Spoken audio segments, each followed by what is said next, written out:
Today we are going to talk about karma and the 12 laws that govern it, principles that can help you better understand how your thoughts and actions shape your present and your future. Many times we feel like we are dragging burdens from the past, or that certain patterns repeat over and over again in our lives. The good news is that universal tools exist to break those cycles and open up new possibilities. Karma, in essence, is the principle of cause and effect. In the East, they speak of karma. In the West, it is known in different ways: destiny, consequences, programming. The central idea is clear: what we sow in thoughts, words, and actions inevitably returns to us in the form of experiences. And most importantly, you are not destined, you are programmed. That means if you change your internal programming, you can completely transform your future. I invite you to have a pen and paper ready while you listen to this content to write down each of these 12 laws. By putting them into practice, your life can begin to transform in surprising ways. If any idea resonates with you, write it down and reflect on how you could apply it in your life today. The 12 Laws of Karma. Law 1. Sowing and reaping. This principle teaches that luck or chance does not exist, but rather causality. Everything we experience is a consequence of something we previously sowed. If you sow tomatoes, you will harvest tomatoes. If you plant cucumbers, you will harvest cucumbers. Similarly, if you cultivate love, you will harvest it in your relationships.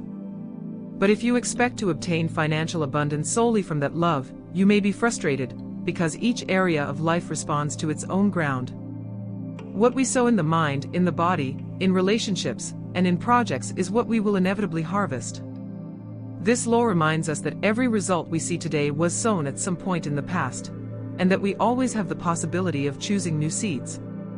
Law 2. Total responsibility. The second law of karma is the law of 100% responsibility. It consists of understanding that nothing changes if we remain in the victim role. As long as we think that external circumstances are solely responsible for what happens to us, we are giving away our power. Taking responsibility does not mean blaming ourselves, but recognizing that our choices, even the smallest ones, have played a part in what we experience today. Even in what seems inevitable, like an illness or a loss, our way of responding can completely transform the outcome. Modern science speaks of epigenetics to explain how our habits and thoughts can activate or deactivate certain expressions in our body. Assuming responsibility gives us back control. We understand that every decision is a sowing, and the fruit we harvest tomorrow depends on those choices.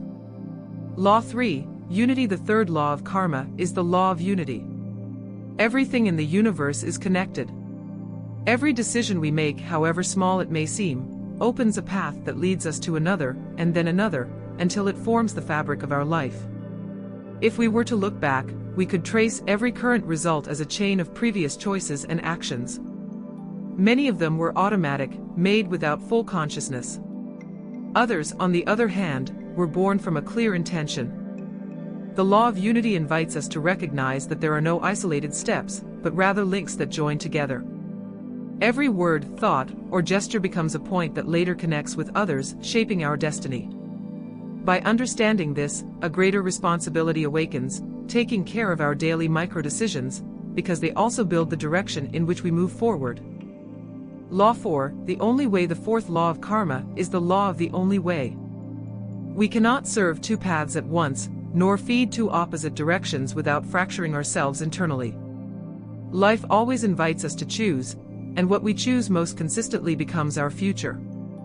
The only way means learning to focus our attention on the essential, and above all, choosing the good. It is not about denying that difficulty or pain exists, but about consciously deciding what we concentrate on. If we get trapped in the negative, we amplify it. If we choose to hold on to the positive, we sow a vibration that attracts more of the same. In the end, everything depends on where we direct our inner gaze. Like someone walking in a dark forest looking for light, the only thing that can guide them is focusing on the clarity that moves them forward. Law 5. Growth and progress. The fifth law of karma is the law of growth and progress. Change is inevitable. Over time, our body, our relationships, and our circumstances transform, whether we want them to or not. But progress does not happen automatically, it requires conscious effort. The mind seeks to protect us by keeping us in the known, even if the known is not the best for us. Therefore, to progress means to step out of the comfort zone, learn something new, try different paths, and dare to grow. In nature, everything that does not grow begins to die. In the same way, when we stop expanding personally, emotionally, or spiritually, we slowly begin to deteriorate. True happiness arises from the feeling of advancement, of evolution, of moving towards something bigger than ourselves. Law 6. Service. The sixth law of karma is the law of service. Everything in life gains meaning when it is oriented toward giving. In business, those who seek to contribute real value prosper. In relationships, those who offer love without expectation flourish. In body care, those who attend to their basic needs with respect and discipline are transformed. When we act only from the search for receiving, we empty ourselves. On the other hand, when we learn to serve, abundance and well-being arrive as a natural consequence. Service does not mean sacrifice or self-forgetfulness. It means recognizing that by giving the best of ourselves to the world, to the environment, to our loved ones, or even to our own body, we are sowing seeds that will return in the form of health, love, and prosperity. Law 7. The present. The seventh law of karma is the law of the present. Living looking backward keeps us trapped in what no longer exists. Clinging to the past, whether out of nostalgia or pain, turns us into immobile statues, incapable of moving forward. The present is the only place where we can sow new seeds. Remembering past achievements can inspire, and acknowledging mistakes can teach, but if we remain there, we stop creating. Every day is a blank page that is written with what we decide to do today, not with what we did yesterday. Life always invites us to move forward. If the past was difficult, it reminds us that we can choose differently. If it was successful, it teaches us that nothing guarantees it will remain so if we stop growing. Law 8. The soul contract. The eighth law of karma is the law of the soul contract. Before arriving in this life, every being would have accepted experiences and learning necessary for their evolution. Some challenges are not explained solely by our current decisions, but by deeper pacts that push us to grow spiritually. The patterns that repeat in our relationships, jobs, or emotions are often part of those lessons. Until we learn what they bring with them, they tend to return again and again, as if life enrolled us in the same course until we pass it. Accepting this law means understanding that every difficulty holds a purpose, an opportunity to overcome a level and move to the next. What today seems like an obstacle may actually be the key that opens a new chapter of consciousness and transformation. Law 9. Patience. The ninth law of karma is the law of patience. Everything in nature has a gestation time. A seed does not become a tree overnight, and a child needs 9 months to develop in the womb. Trying to rush the processes only generates frustration and imbalance. Patience does not mean passivity, but understanding that while we work with dedication, there is a natural rhythm that cannot be forced. Every sincere effort accumulates as energy that will sooner or later bear fruit, but at the precise moment, not before. Respecting the timing of life is trusting that what we have sown will bloom when the ground is ready.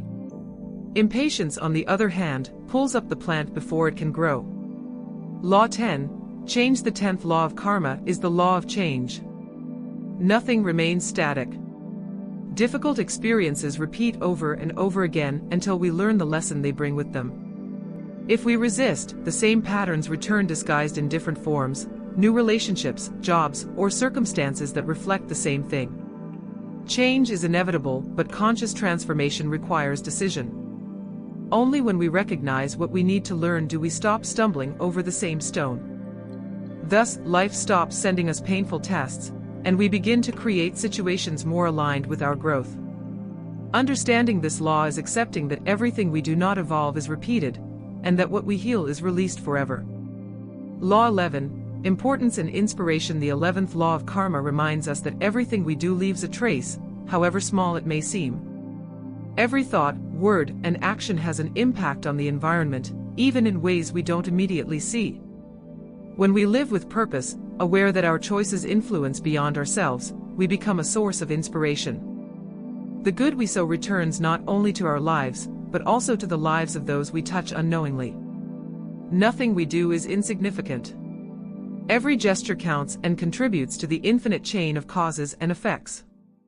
Law 12. the value of the here and now. The 12th law of karma is the law of the eternal present. Life happens only in this moment.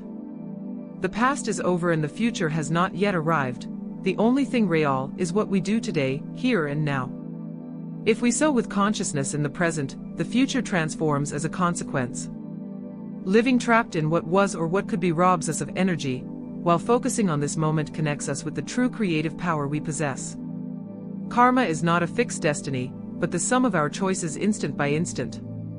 Every moment is an opportunity to sow a new cause that will give rise to a different effect. The 12 laws of karma are a map to understand how our actions shape reality. They are not external punishments or rewards, but reflections of what we sow and how we choose to live.